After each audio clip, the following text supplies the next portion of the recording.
Hello, everybody. Hi. Okay. Sorry. So this is a live stream. Welcome to the live stream. And I'm actually incredibly limited on time. And apparently my sound effects are not muted. And neither is the vent. Because this is just kind of fly by the seat of your pants and enjoy the ride situation. So I have a lot of stuff to talk to you about.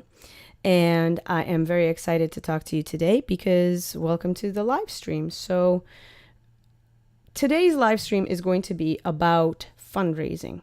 I know that I'm still working on the Lego set, so if you're here for that, sorry. I'll pick back up on that on a future day. But a lot of friends right now are getting their short films off the ground, and they are looking for fundraising advice, and they're looking for funds to be able to make their art come true. And I think it's great. And as somebody who's run multiple fundraisers and only failed on reaching the fundraising goals twice. And that was, one was like due to my own inexperience, and the other, while I was getting the things going, and the other was just pure because like it was a very ambitious goal. And well, let's just put it this way. I was the one hustling the links, but not everybody was. And so that was a thing. So it happens. Fundraising is very hard. It is. And there are lots of platforms out there, and there have been for years. And I remember when I first started fundraising, Kickstarter was the place to go. Kickstarter is great, but it's starting to be kind of an archaic thing. Kickstarter is great when it hit the scene because you were able to build a campaign, build in your rewards. Everything looked really nice and continues to look really nice. Like if you go to a Kickstarter website, like you will see some really nice stuff. And then Indiegogo came on the scene. And I don't know which came first. Sorry, I didn't do this level of research. I don't know if Indiegogo was a thing and then Kickstarter did it better or what the situation is. I actually want to do a video more about that to sort of really teach people about the history of Indiegogo and to highlight the journey of the businesses as they went, because they've both been around for close to a decade now. Let me just check. I'm actually going to take you with me on this little journey here. This is a very informal stream. I don't have the music going, and honestly, I'm a little short on time, so this is going to be a short one. So let's see. But I haven't talked to you in a long time, and it's fun to... Let's see here. So this is me, and this is the one with the safari and the me. Did I shut down myself? Oh, I did. Huh. I continue to be... There you go. So here I am, and then Safari needs to be redirected because I don't have it open, that's why. So let's see. There she blows. Well, that's very exciting. See, I was looking up Valkyrie stuff because I actually, and that's another announcement actually, I will tell you. Boop. See, I was looking up Valkyrie stuff. So the other announcement is, oh my gosh, I forgot my little headband. The other announcement that I wanted to say is that another video is about to drop this week with the interview with the creators of Valkyrie, and I'm very, very excited. So I was looking up a whole bunch of stuff, and I just got back to my editor who is helping me get these out, and he did a great job. And yeah, so he's going to export the final thing. The Ko-fi supporters are going to get first access as soon as I'm done with this stream. Like, literally, I'm going to post it. Oh, God, I didn't even post about the live stream. God. You ever have that week where everything is just a mess? And I'm just going to let that go because that's life sometimes. And this is live, and I love it. Kind of wish I was on more coffee, to be honest. Oh, here's my mug. Right on time. All right. So, last week was incredibly busy and incredibly wonderful, and I am so happy that we had a very, very, very busy, happy week. New Bedford Film Festival didn't just accept us. They gave Dibs on Mars. I'm so sorry. They gave Fortune Teller nominations So they had a very beautiful nominations announcement video that dropped on April 4th, and which was the day after I was shooting with on Thursday's special, which is Rob's film. And I'll talk more about that too on Ko-fi and here.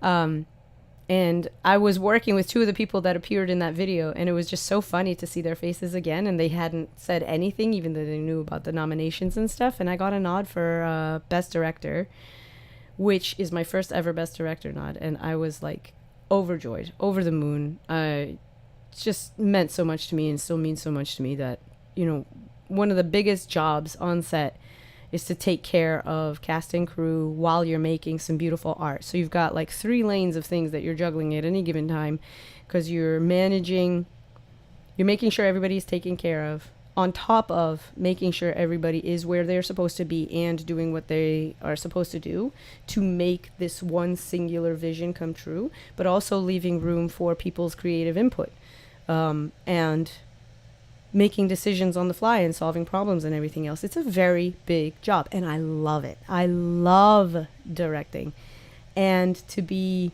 recognized as a director, it's just the coolest. It's so cool. I love it. So I'm honored, I'm humbled, and I'm gonna keep going. On top of that, Petra, who plays Claire, let me pull up.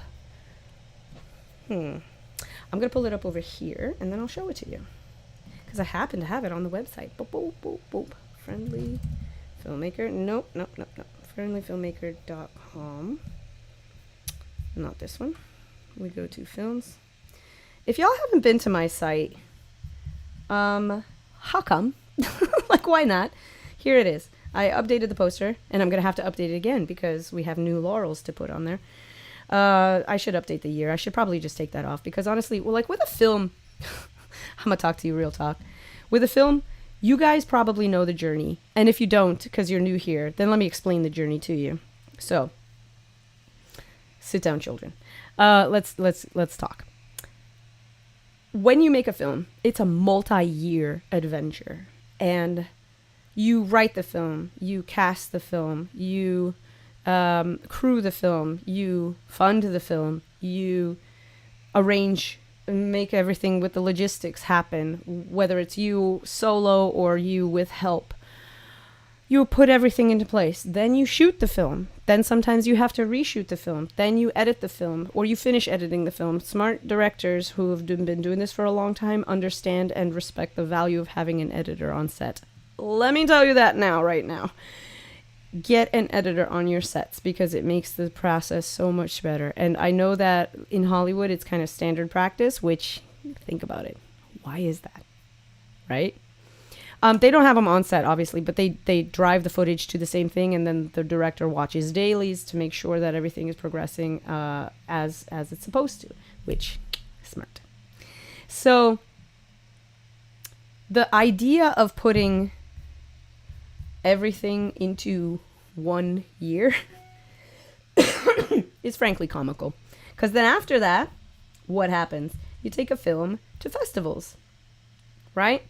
You guys can watch Fortune Teller now on my Ko-fi page. It's just under 10 minutes, and it's really good, and I'm very proud of what we did. And yeah, it's been a multi-year journey, and I had to edit this through COVID while pregnant and getting help from multiple editors, some of whom were, had their own life happen because COVID.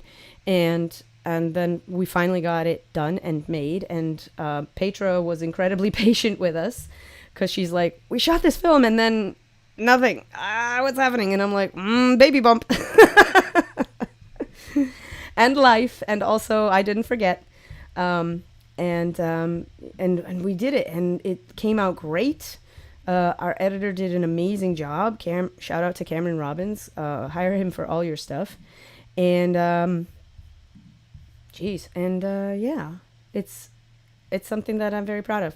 And so we got from New Bedford Film Festival also honored Petra with a Best Actress nomination, which awesome, because she totally deserves it. She knocked it out of the park with that film, like over and over and over again. The multiple takes that we did, her performance was solid every single time. and she was a really good scene partner to me. And we just kind of chewed the scenery, and we had fun. At least I hope she had fun. No, I'm sure she had fun. And so, yeah. So it's going to be screening at the New Bedford Film Festival. And we also got nominated for Best Episodic digital/TV series. Because it is episodic in nature. If you haven't seen it yet, it is pretty episodic in nature, and it really feels like the pilot for a really cool show. And so that's why it got put into that category. I am so proud. And I wonder what the award ceremony is going to be like. So hopefully. I happen to be booked earlier in the week, but I do think that I'm going to be there for maybe one screening on Sunday, and then leading into the award ceremony on Sunday night, which is happening on the 21st. Yeah, looking at my calendar, on April 21st. So links to that will be on my Ko-fi page, because I'm not going to put it in the description of the video. And so what else do I have for you? So anyway, yeah. So what I wanted to talk to you guys about was also about Indiegogo fundraising, and the fact that a lot of fundraisers here. I want to walk you through this. When you go to Indiegogo, because there are Indiegogo. Let's take this journey together. Indiegogo. Crowdfund. Indiegogo is really popular. Every single filmmaker probably knows about Indiegogo. Log in, start a campaign. Let's just start a campaign. So here we go. Crowdfunding, launch your campaign. Let's just go through the journey as if we're just going through it. No, I don't want to do that. I don't want to do that. Let's go to the Q&A. Flexible funding options. That's cool. And it has a lot of offerings, so I won't say that it's, you can extend your campaign. That's pretty cool. Is my project eligible? You will need a bank account in a country supported by the processor and the Stripe, which most businesses have. Do I need a physical product? No. Does it cost anything? Yeah, this is the one I want to know.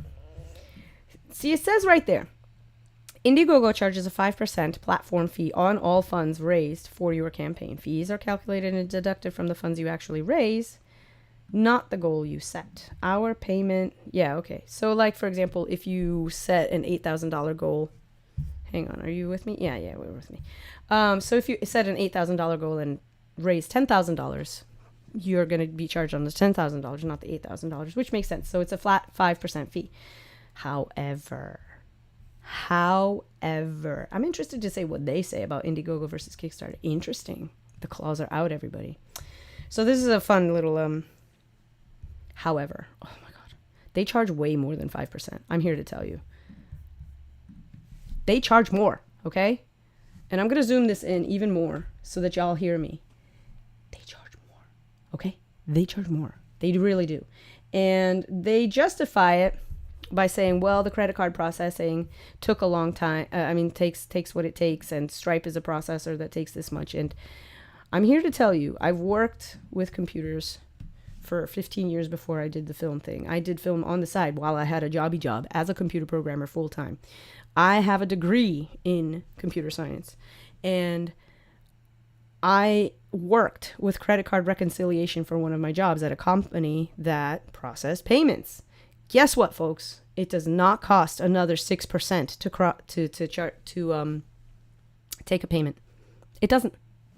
Stripe takes maybe a 1.5%. Most credit cards will take about that much. But Indiegogo takes a lot more than the 5% that it says. And they say, oh, here we go. Fees. Let's go. Entrepreneurs' fees. Let's talk. There you go. Transaction fee. On top of. And then a transfer fee. So they charge fees.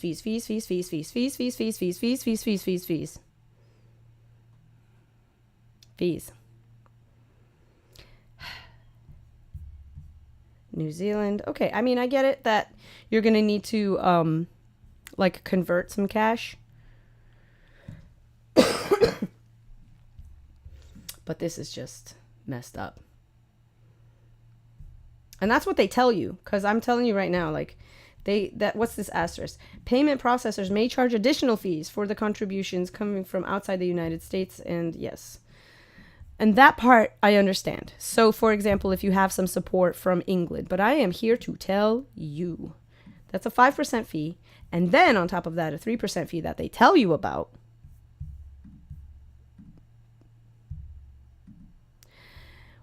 And I'm dropping some serious hints. Like, it's much more than that. It just winds up being more than that. And I actually heard from, let's just see.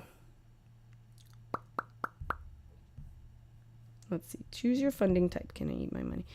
Indiegogo planning. Oh, okay. This is actually nice. This didn't used to be the case, if I'm remembering correctly. If I recall correctly. It used to be an all or nothing deal. Actually, is Kickstarter the all or nothing? I might be remembering that wrong. Yes, maybe Kickstarter is the all or nothing. Okay, so Indiegogo actually does do this better than Kickstarter in that you don't have to reach your full amount to collect the funds that were given to you, which is nice. Seed&Spark and Kickstarter both require you to reach a certain threshold. Kickstarter requires you to meet your whole goal, and Seed&Spark requires you to meet 85%. Or is it 80? Look it up.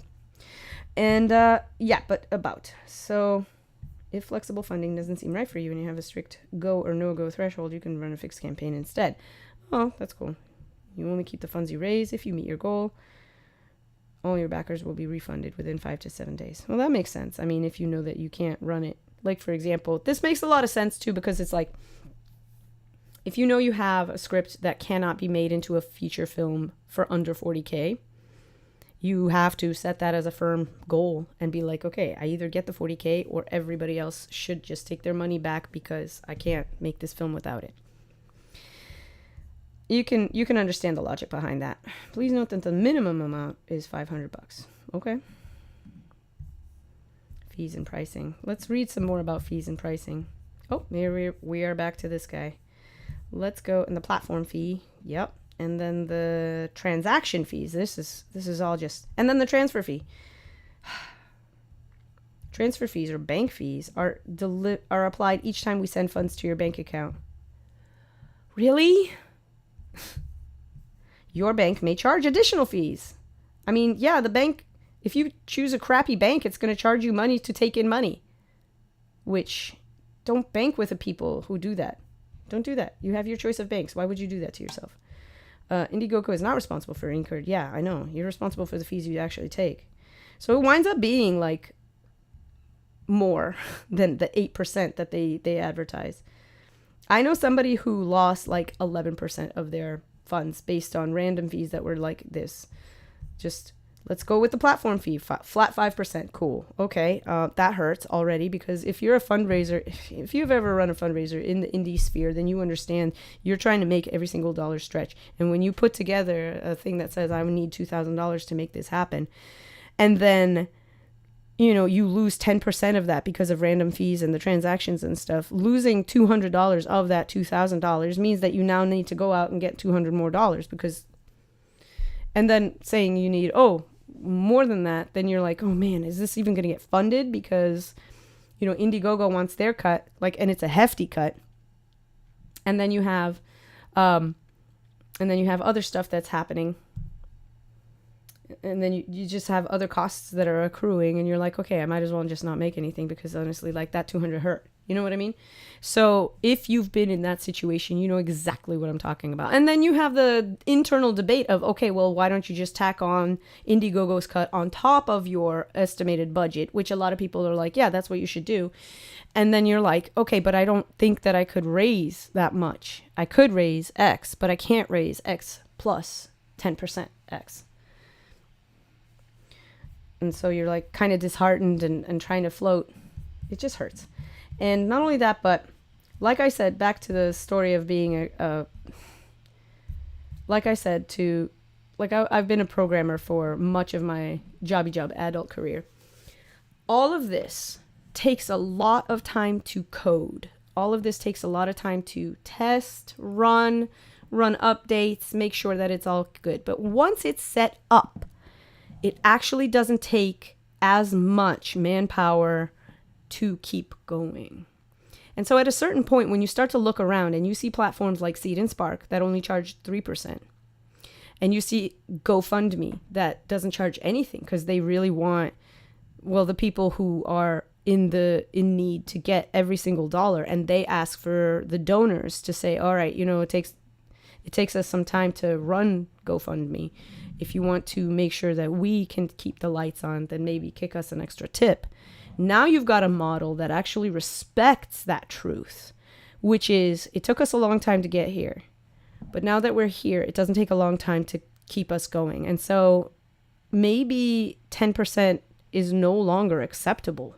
Maybe 11% is actually gouging the person. Because when you look around and you see other people who are really remembering that these are people who are asking for money, and if you're just letting the computer do its thing with the code that was written almost a decade ago, and maybe it's just unethical to charge that much at this point. And so that's my beef with Indiegogo, because same thing with Kickstarter. I was really happy to run Kickstarter. I ran I think Guidance was my 4th Kickstarter in the last 25 years, because I ran like 3 of them for other people or with other projects as well. And so I had the experience of like, okay, well, I mean, this is the platform. Everybody knows it. You're discoverable here.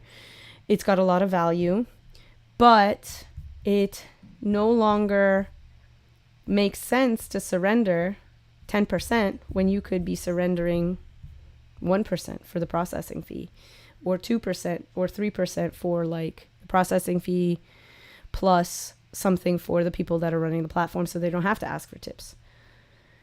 Because Seed&Spark does good work as well. If you take a look at, hang on a sec, I don't want to, yeah, I can, hang on. Let's go on the journey again. Oh, guys, come on. Okay, seedandspark.com. And let me take you with me. Here we are. Oh, hush with your cookies. No. Damn it. Jerks. I don't like cookies. Okay.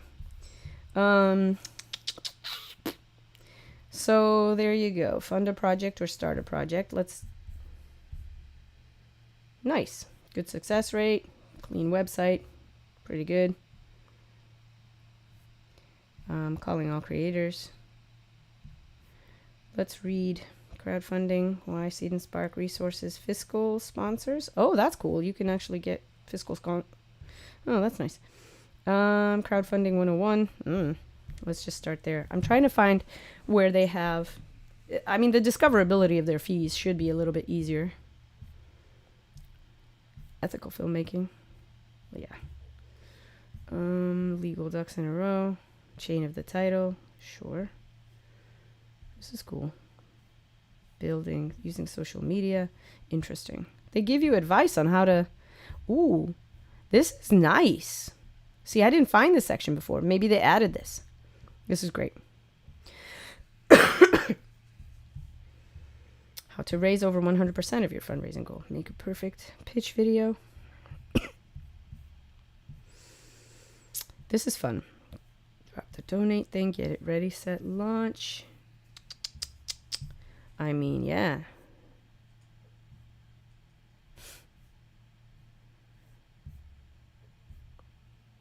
This is nice. The mission, team, careers, press, code of conduct. Let's... Okay. Nope. That's not what I need. I need information, please. Start a project. I don't want to start a project just yet, but I just want to read. Here we go. Kickstarters. 37. Oh, this is nice. This is... Oh, look. It's actually really interesting. A lot of people don't succeed on Indiegogo. Interesting. There you go. Net platform fee and 0. Amazing. Yeah, I remember now. Sorry, I ran the other one. a 0 platform fee, and a 3% transaction fee. Yeah. So they charged 3% in order to cover whatever happens with the funds going into the fundraiser, and maybe a little bit. So they were hedging their bets for the more expensive cards, which, okay, some cards like Discover, in my experience, maybe it's changed since then, charge more for a transaction, but most of them are like 1.5%. Stripe charges about 1.5% on most normal domestic transactions for credit cards, so that's not so bad. Interesting. So this is nice. This is very cool. Creator rewards, itemized wish lists, and support loans. What? That's interesting. They are definitely making... man, I just wish you'd be a little bit more... Here we go. Let's just go to the FAQ. And I'm going to search for fees. Sounds like a good keyword. What are your crowdfunding fees? Let's just see. Crowdfunding fees, 0 platform fee to creators. Dang straight. Only fees are the payment processing that go directly to Stripe, the third-party payment processor. Payment processing is going to there. Yep, 2.9% of each pledge. Okay, and plus 30 cents. Project based in Canada may be subject to additional fees, but that's fine. It's so true. This is what I'm trying to tell you. Creators are like, artists are broke because art costs money to make, but if you're not in an established company that does this for a living, if you're not part of like a corporate machine that then has a place and a platform to distribute and actually earn money from the art that you make, there's no fundage for you to actually make anything. And so this is why a lot of people have so much trouble and heartache going out there and fundraising so that they can make the things that they want to make. This means so much. This sentence means so much to so many. Filmmakers keep more of what they raise. Thank you. Yes.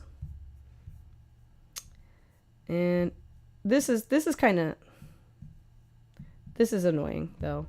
You can find a full breakdown of the fees in your section. I'm like, but give them to me ahead of time, please. Or give me the potential list ahead of time. I'm just going to give this like that. That's my rating. Because I'm not fully satisfied. I wish you'd give me a rubric of an example of things that happen. Like, this is what happens if you get a good donation from like Germany. This is what happens if all your processing is domestic and you live in the US. This is what happens for projects that are in Canada. You have these numbers. Publish them. I also don't like that you have to be 85% funded in order to get the green light. That is annoying because you can do, as a creator, especially a lot of creators lately, I've been kind of advising to go to GoFundMe because you can have time to build your budget, and then one brick on top of another can make your project go. So if you have access to a GoFundMe that you know is going to take like 6 months to make for your feature film budget to go anywhere, it's a really good strategy to put it out there and be like, this is what we need for pre-production. And it changes for production and it changes for post-production because these are the costs for this are the costs for this is the cost for this, and we are poor, starving artists. And GoFundMe only takes, let me take a look at GoFundMe so that you can see.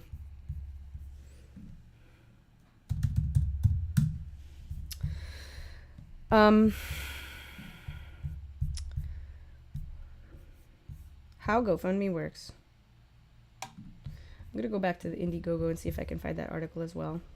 I was interested by the article that said Kickstarter versus...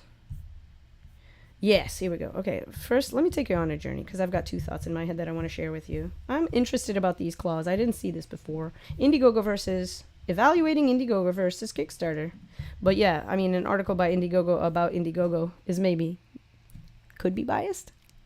Just saying. All right. One of your first questions you probably asked.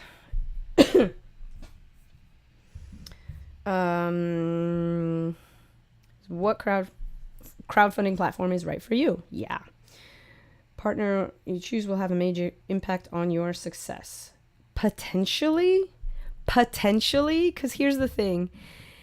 The discoverability of these platforms has changed and is changing. Seed&Spark is starting to have an awakening right about now. People didn't used to know about Seed&Spark. It just came on the scene, don't quote me, just a few years ago. It's not as old and not as established as Kickstarter and Indiegogo. And Kickstarter and Indiegogo set the playing field, but now these other platforms are doing it better. GoFundMe, by the way, was actually on par with those things, but it was much more for charity and medical support and really getting people out of a sticky situation, which is why they are incredibly generous with the fact that all the money and all the donations, as much as they can give to the creators, they do. And this is like the ethical way of being, in my opinion. Like, this is just my opinion, but I mean, that's what I would do, right? You don't go around like when you, if your neighbor has a scrape and they need some help paying their bills for the next month. This happened a lot during COVID or whatever. A lot of people would go out of their way, like, to go shopping for the thing. And hey man, Venmo me $5 so that I can buy Mrs. O'Malley her groceries for the week. And some people would chip in. How would you feel if, you took a little bit off the top while you were buying Mrs. O'Malley's groceries? Like, would you even be able to sleep at night? How would you feel if you were person giving something to Mrs. O'Malley and then you watch somebody take like $10 out of your $100 and put it in their own pocket? How would you feel? There's empathy involved in this conversation. And I just think that after this has been so established, it's time for a change. These two new platforms, Seed&Spark and GoFundMe, which has been around a lot longer, but is now starting to be used by artists and people that need money, but they're getting fleeced by these other platforms. It's time for the old guard to have a change, to be awakened, to have a thoughtful conversation about ethics. I don't need all these people to, I'm getting a call, get out of here. I don't need all these people to keep giving 10%, 11%, this charge, this fee, this transaction, this percentage, this whatever. It just keeps going and going and going and going and going. And it's like, no, I mean, are you picking up what I'm putting down? I think you are. And I want to do a more deep dive video about this because it would be curious to me to dig deeper. There are other YouTube channels that you can find for sure about people who actually do this level of research, but this is a live stream and you and I are just having a conversation. There's a great channel I just ran into where the guy breaks down how businesses conduct certain things and what ethical and non-ethical practices they have behind the scenes, how much their CEOs earn versus how much the lowest people on the totem pole earn. The corporate culture, how many employees do they have, and just kind of taking a really close look at what's happening with all of that. I love it. New subscriber right here. But what I've been doing lately is just kind of taking a look at it. So Kickstarter versus Indiegogo. Guys, guess what? It's time to update your metric here. Why don't you evaluate you versus Kickstarter versus Indiegogo versus Seed&Spark? It's time for a new article, folks. It's time. Like, this is outdated at this point. Y'all are missing the other side of the equation. Y'all are not paying attention to what's happening around you in the space that you're in. Y'all are going to get left behind. I'm just saying. That 5%, it's not fair anymore. It's just not. As you weigh your options, consider this. Indiegogo is the leading platform for tech products, as well as only full lifecycle platform for all art projects, social impact campaigns, environmental. It's not. Except it's not. Except it's not. Except it's not. So whether you're developing a tech product or starting a project for social good, Indiegogo will help you successfully launch your campaign every step of the way. I mean, I don't doubt that that's what you mean to do. I gotta say Seed&Spark is doing it better than you, because Indiegogo has a lot of programming steps to make sure that you fill in all the boxes, and Kickstarter has it too. When you're filling out a form, I actually thought about doing this video, but then I just decided not to. I wanted to do a walkthrough video of how to set up a campaign. But honestly, like, you could probably figure that out by yourself. And number two, I don't want to highlight how to use this platform when I don't believe in it. There you go. That's the answer.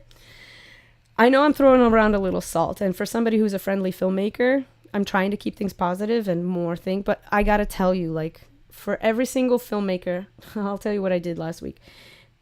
I had a friend who is doing a really cool period piece, and I wanted to donate to her project. Like, I just wanted to help her out. She's talented, she is thoughtful, and what she was doing is a really cool and very meaningful project. I wanted to help. But I was like, I can't click on the Indiegogo link, because I know that when I donate, you're not getting all of it. You're kind of getting fleeced. And so it burst my bubble, and I was like, can I just PayPal you? So I contacted her and I PayPal'd her. So that's me going around Indiegogo, because that much that I was like, I'm just going to give this to you directly, because I don't want you to get fleeced. Like, I want all of this to go to the project, not to, all these transaction fees that frankly don't even smell right. Like, some of them are just like, oh, here's a surprise fee. That 5%, that 3%, that 8% just turned into 12. Guys, ugh. So now that you're smelling what I'm putting down, let's go. So I understand that this used to be the status quo, but it's just too much. Okay. 3 reasons to choose. And I don't even think this is a really solid article. What is this? Let's dive in. All right, let's find out. Maybe there's more. I'm sure there's more. There's a scrolly bar going. 3 reasons to choose. Partnership and support. This is what I was saying. I'm sure that you have ability to hit up the support team if you're in trouble. Cool. That's fine. And I'm sure that you have the ability to do cutting edge tools, and these tools are great. I've used this. It is really good programming. It's nice, it's usable, it's understandable, it's intuitive, and it blocks you from making mistakes to a certain degree because it is programmed. It's not a person looking at it. And now I want to get back to what I was saying about Seed&Spark, which is that when you go to Seed&Spark, there's a human verifying all of your stuff and giving you feedback on a more subjective level, not just the objective, did you forget this box thing. When you submit it, it's already gone through that initial program computer check to see that you've filled in all the blocks. But now, on top of that, they have humans who take a look at your campaign and judge. They will watch your video and say, all right, this pitch video is a little too meh. It's not going to work for you. Can you get better sound? Can you get better lighting? Can you maybe speed up the edit? Can you do some trickery? Maybe shorten it a little bit because it's boring. They will give you granular feedback about your campaign before it goes to launch. Indiegogo don't do that. Neither does Kickstarter. I was floored when I saw that that Seed&Spark did that. I was floored. Flexibility, worldwide reach. I mean, that's true. But I got to tell you, websites are intrinsically worldwide reachable. Unless, of course, all right, we won't get into the whole censorship thing. That's a whole different can of worms I'm not getting into. But you understand what I mean. If you can see an Indiegogo site, you can see a Seed&Spark site. You can see a GoFundMe site. You can see a Kickstarter site. So I wouldn't even put this there. It feels dirty. My website has worldwide reach. My website has flexibility. Guess what? You can view it on your phone and on a computer. Oh, that's flexible right there. Sorry, it's just that, like, yay, I wiped my own butt today. Thank you so much. Indiegogo provides expert support and exclusive partnerships to boost. I'm sorry, I'm feeling very, very salty, so I'm taking it out on them a little bit. Because again, I don't think that anybody who works there is like waking up and saying, I'm going to screw somebody over today. I just think that the model needs to be rethought, recalibrated, and fairness needs to be examined here. I wonder what that's a good metric. I wonder what the company turnover is at that place. And Kickstarter, and Seed&Spark, and GoFundMe. Oh boy. I've been listening to a lot of Gary Vee. If you don't know who he is, look him up. He's great. He might come off as a jerk when you first see him. Just FYI, give him a chance. And he talks a lot about company culture and how fast you can judge it by the amount of turnover you have. If you take care of the employees, like really take care of them and treat them like people who work with and for you, who have their ambitions, their lives, and their limitations, and also their being, their philosophies. If all of that is seen and taken care of, then those employees will stay at your company for longer. That's just fact. And when you have a company, and this goes for any place, schools, cafes, restaurants, I'm thinking of restaurants, hospitals, anywhere. You go any place in the world, but especially like corporate jobby job America. If you have high turnover, that speaks to a bad work culture. And I'm going to throw it out there that I would be very curious. And this is another thing that the other guy does. Sorry, I'm rambling a little bit, but the other guy that I've bumped into on the YouTubes that does a deep dive into company, guess what? He does a deep dive into culture too. He does that. So yeah, I got my alerts on. Just deal with it. Sorry. Okay, so moving on. So every single person we talked to and worked with, yep, I know, that's really nice. And I believe it. But they probably had to reach out. Whereas Seed&Spark is part of their flow. It's part of their workflow. So I'm just saying. I mean, I'm happy that this is here, but great. Indiegogo provides pre and post campaign work tools to take your project beyond. Okay. Freedom to raise. Okay. But you're not comparing anything to Kickstarter. I feel cheated. This isn't evaluating anything. I feel completely cheated. I just clicked for nothing. I feel bamboozled now. Where is it? Where's the comparison to... You didn't dive into anything. Now I'm mad. Now I feel like my time has not been... like I didn't get the return on my time. All you gave me was quotes and things that you do. You didn't evaluate... Ah, I'm almost swearing mad. You guys. Okay. Mm-hmm. That was pleasant. All right, let's talk about GoFundMe. How GoFundMe works. This is nice. GoFundMe is the trusted place to fundraise for what you care about. No pressure to hit your fundraising goal. Thank you. And we have the creative tools to make it easy for donors to contribute to your fundraiser. Thank you. Learn step by step what you need to get started. And this is actually really nice because, like I said, it started out as a health platform. It started out as a, I can't pay my rent because my landlord jacked up my prices. Everything is falling apart. My children need to eat. Like, help. I just need help for 2 minutes. I just need help for 2 months. Like, can I raise $6,000 to cover the next 2 months of my life, and that will be fine? Or, God forbid, I have, the folks out there that have medical issues, or their pets have medical issues. Like, let's not disrespect. GoFundMe was the charity, get me out of trouble. I'm pulling a ripcord and asking people for help just because, like, life happened and I need some help. That primarily used to be the association with GoFundMe, but a lot of artists have found their way onto the platform. Podcasters, artists, musicians, and filmmakers. And this is where we are. And I actually have been encouraging my friends to use GoFundMe because of all these, it's the easiest to set up and it's the most heartfelt one that's in and around today. So how does it work? Following the prompts, start a GoFundMe.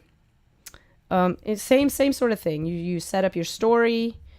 Who are you fundraising for? Video, an image, set your fundraising goal. Remember, you can always change it later. I've actually been on fundraisers that were not run by me that hit their goal, but actually this recently happened for Thursday special. So they started with like a very modest, like, this is what we just need at the minimum to cover for food, and I will pay for everything else. And he already tossed in so much money to even get the ball rolling to that point. He's like, this is like peanuts. Everybody, I've been borrowing and stealing labor and work and tools and supplies and things like that to make this thing happen. This is my modest budget. And then we hit that goal.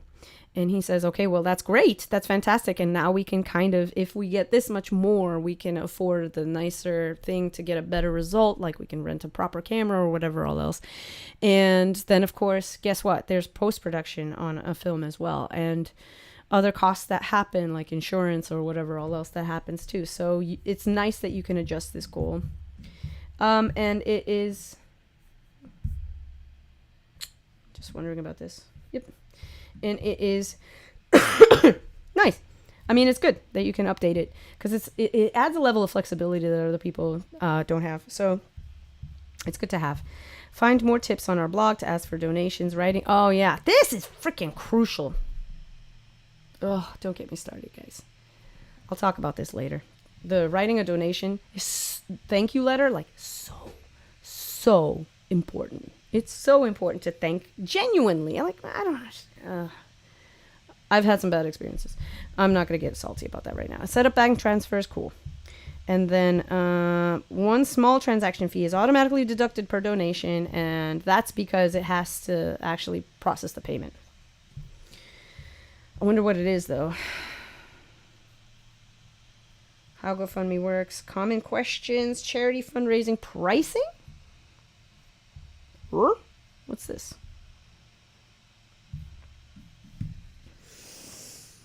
Yep, how it works. Oh, okay.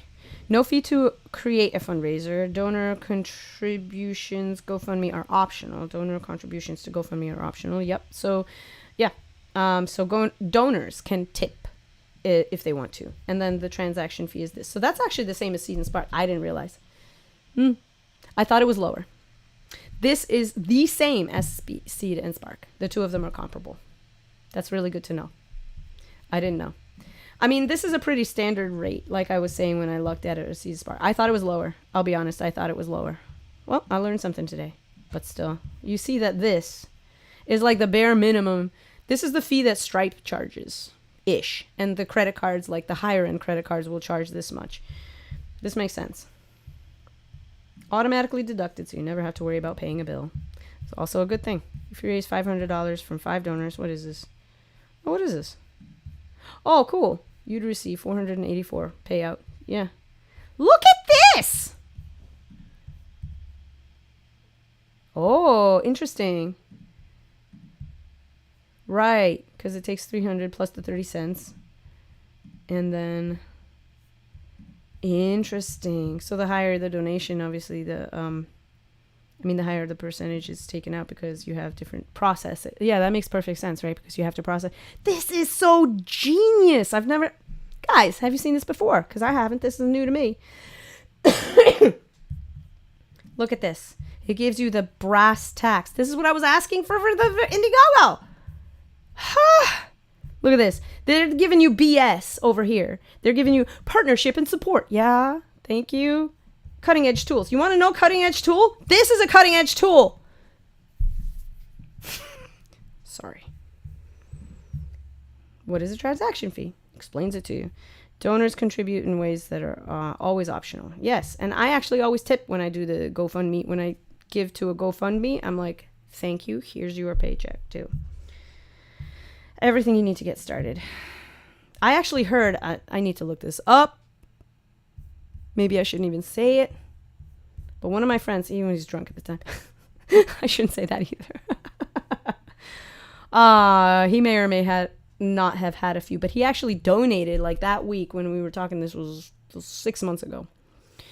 And he told me he had made an Indiegogo donation and they asked him for an additional tip for Indiegogo. And I was like, I'm sorry. You said GoFundMe? He goes, no, Indiegogo. I was like, I'm sorry. So they take from the creators and they were asking for another donation? Hang on a sec. I really have to look this up because I don't want to give them I want to throw shade where shade is due, but I don't want to see now I attacked myself into a corner. Let me look this up real fast. About us. Yeah, okay. Murder. I don't believe you. About us. Interesting. Millions of people around the world. Yes, that's nice. They do. Billy giving to launch the groundbreaking products. Okay. I'm happy. Empower people. I mean, yes, thank you, but powered by curiosity. Well, yeah, I mean, they do have more eyeballs, but, and this is what I want them to understand. That's about to change, y'all. Okay? Your eyeballs are not going to stay here if you keep doing people wrong like this. Because I haven't run an Indiegogo in years. I just now backed 2 Indiegogos by just PayPaling the people because I wanted to have them avoid your fees because I know what the artist's struggle is like. I'm walking away from Kickstarter. I like the interaction, okay? The ones that I had. I won't say that it's a bad, they just take too much, right? I have more options now. And so this is what I'm trying to say. The landscape is changing. And if you don't change with it, you're going to get left behind. So those eyeballs that y'all are touting right now, that's going to change. This number, it's not going to stay that way. I'm here to tell you. And if you if you look at anything that Gary Vee has posted, he'll say the same thing. Attention shifts. You adjust or you get left behind.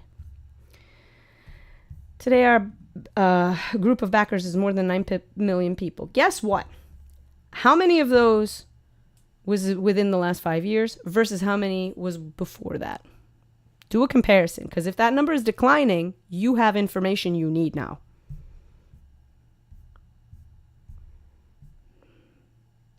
Okay, this is just a whole lot of text. I'm not going to read too long. 10 million people. I thought it was 9. I'm just kidding. I'm throwing shade.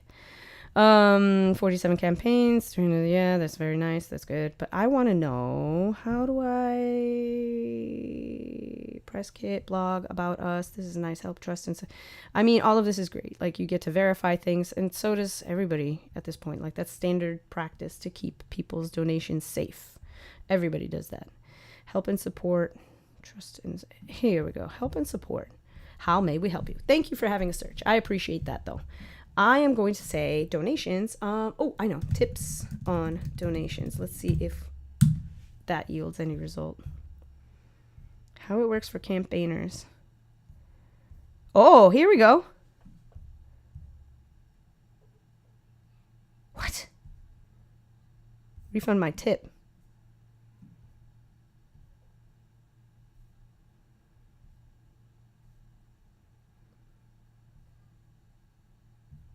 Track of let's 3 years ago. Okay. Oh my God.